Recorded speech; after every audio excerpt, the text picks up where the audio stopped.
Item Number SCP-187 Object Class Safe. Special Containment Procedures. SCP-187 is to be attended full-time by medical personnel who are to tranquilize or sedate her as needed. She is to be kept under a full set of medical restraints to prevent her from harming herself. Specifically, she is to wear padded mittens at all times in order to prevent her from attempting to damage her own eyes. If SCP-187 refuses to open her eyes during authorized testing or during site inspections, the use of eyelid speculums is authorized. All statements made by SCP-187 during testing and site inspections are to be recorded and analyzed. SCP-187 is to be prevented from interacting with D-Class personnel who are nearing the end of their cycle. SCP-187 is to be spoon-fed. Mild tranquilizers are added to all of her meals. Description: SCP-187 is a Caucasian female, early to mid-20s, 180 centimeters tall, weighing 40 kilograms. She is recovering from the effects of severe malnutrition.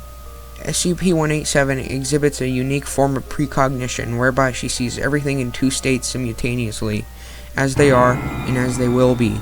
She does not see minor changes and only to what would be considered the norm.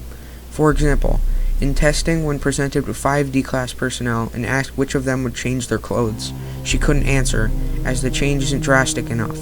However, when presented with 5 D-Class personnel and asked which would be shot, she was able to predict which one, every time, as she could see the injury inflicted just by looking at him.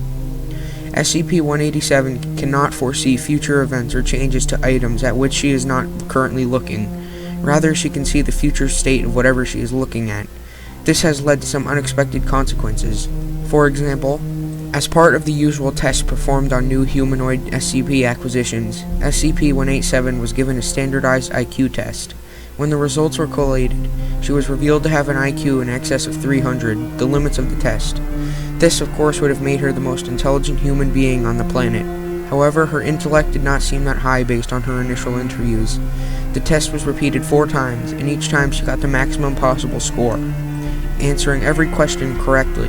When she was interviewed regarding this, she revealed that she did not actually know the answers to any of the questions. Rather, she had seen the test with the answers already filled in. When she was given a computerized IQ test where her input didn't affect the future state of where she entered the answers, a keyboard rather than a pen and paper, her IQ was revealed to be 97, slightly below average. This happens with every written test presented to SCP-187. She can see the answers in advance based on what herself is going to fill in, even if the tests are in a foreign language that she does not understand. This presents a possible ontological paradox, an injection into the present of information from the future. Where this information, the correct answers come from, is unknown and possibly unknowable. SCP-187 is suffering from ongoing psychological damage as a result of her anomaly. When, for instance, she is in the company of people who are soon to die, she simultaneously sees both the living, healthy selves and their dead, sometimes decomposing corpses, depending on how far into the future they will die. As a result, pharmacological assistance is required to keep her lucid. Due to the effect that prolonged malnutrition is having on SCP-187's health, and the impact that 187's death could have on the Foundation's medium-term emergency planning, SCP-187 is to be blindfolded during meals. Meal times are to last no longer than 15 minutes and must take place in a location for which SCP-187 has not predicted any significant changes. Remarks and comments made by SCP-187 which turned out to be prophecies.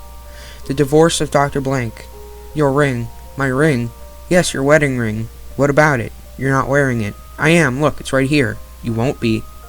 Dr. Blank's husband filed for a divorce the next day. When she returned for duty, she was no longer wearing her wedding ring. She had been married for 19 years, more than half of her life, so wearing the ring was considered normal, and not wearing the ring was enough of an abnormality for SCP-187 to see it. The deaths of the following D-Class personnel. D-16124. Why is he so swollen? D-16124 was later exposed to a vacuum of space after being sent through SCP-120 in order to dial it to the next destination. D-16198. He's cute. Who? The man standing outside that cell? Yes. What's his name? I don't know. Hey, you there. D-16198 turned to face them, at which point SCP-187 gasped and burst into tears, screaming he's going to die. He will? How do you know? He's got a massive hole in the left-hand side of his head. D-16198 was later terminated by gunfire while attempting to escape the site. He may have attempted to escape due to 187 screaming, implying that she can so-called self-fulfilling prophecies in motion. D-16206. His legs, his legs, his legs, his legs, his legs, his legs. Where are his legs? D-16206 was killed when SCP-blank escaped from its cell and bit him in half while attempting to flee the site. The attempted escape of SCP-blank. While being escorted through Site-blank, SCP-187 stopped outside of SCP-blank's cell and staring intently. What are you looking at? How did it break through such a heavy door? Excuse me? That door is nearly a foot thick. How did it manage to destroy it? 17 hours later, SCP-blank somehow managed to work free of its restraints, and did indeed tear through the door to its cell. However, Dr. Klein had alerted security due to SCP-187's statements, so an armed response team was ready, and managed to subdue SCP-blank with gunfire. The cost of keeping a full-time medical team on hand to ensure SCP-187's well-being is obviously high. However, the fact that her anomaly allowed her to prevent an escape attempt by SCP-blank, a Keter-class subject, shows that she may be more useful than just pure research. A proposal has been submitted to introduce her to seemingly indestructible SCPs, in hopes that she will see them as either dead or destroyed, and be able to describe the manner of death or destruction. This proposal is pending. The potential temporal logistics need careful consideration. She would be effective seeing methods of destruction/termination, which would only be possible because she saw them. This has caused concerning among several higher members of staff. Details of further experimentation may be found in Experiment Log 187-1. Experiment Log of Dr. Gears, testing exposure of SCP-187 to other SCP items. Date, blank blank blank to blank blank blank. Experiment 01, exposure to SCP-173. SCP-187 produced a sustained scream for 1 minute, 38 seconds before losing consciousness and falling to the ground. SCP-187 had to be physically removed and maintained a state of catatonia for 48 hours. SCP-187 regained consciousness but was unable to remember what she had seen and remained in mild shock for several days.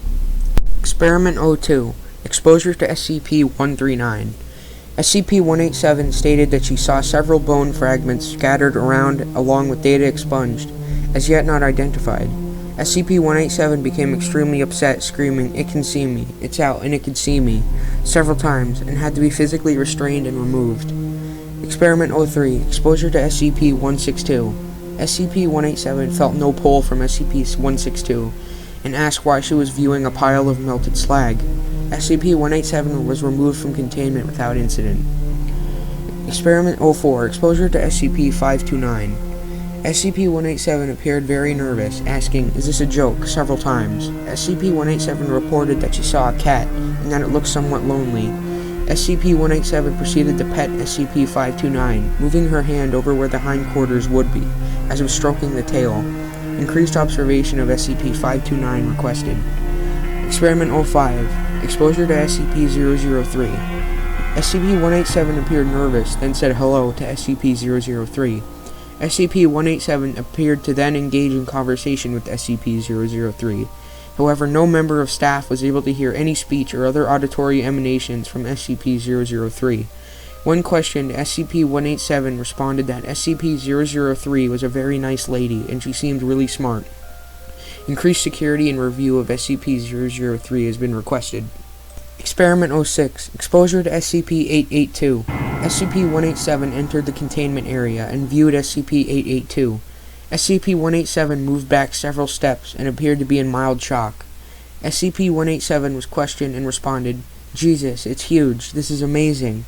SCP-187 stopped responding to questions and continued to stare at SCP-882 without blinking for 3 minutes.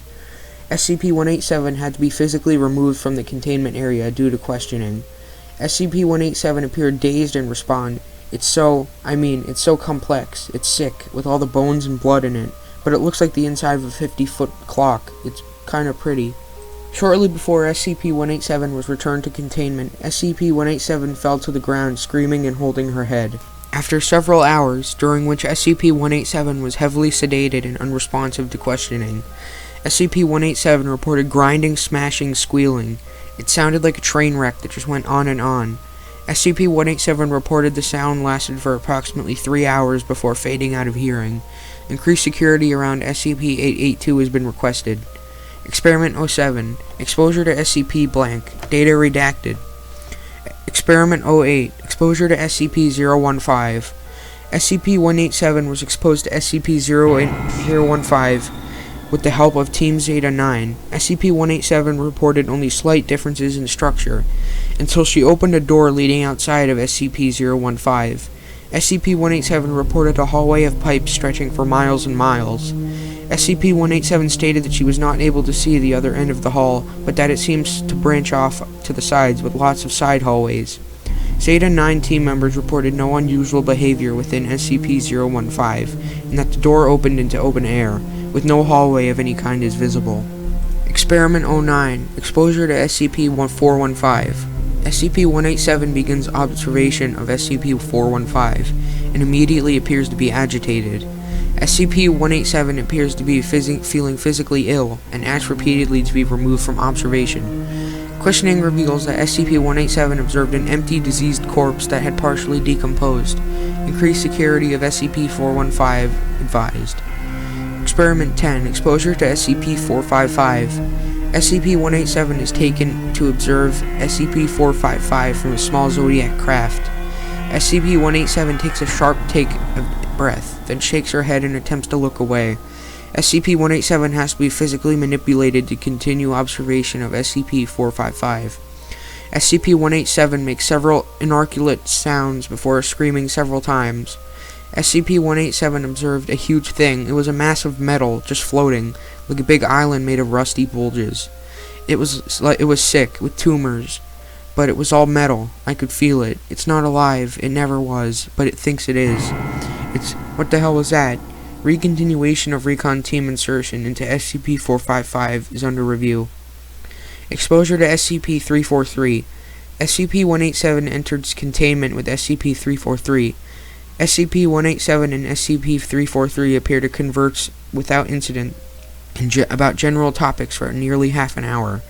SCP-187 stated that SCP-343 appears really nice, if kinda lonely for a little girl. She's really well spoken. What is she, 6, maybe 7?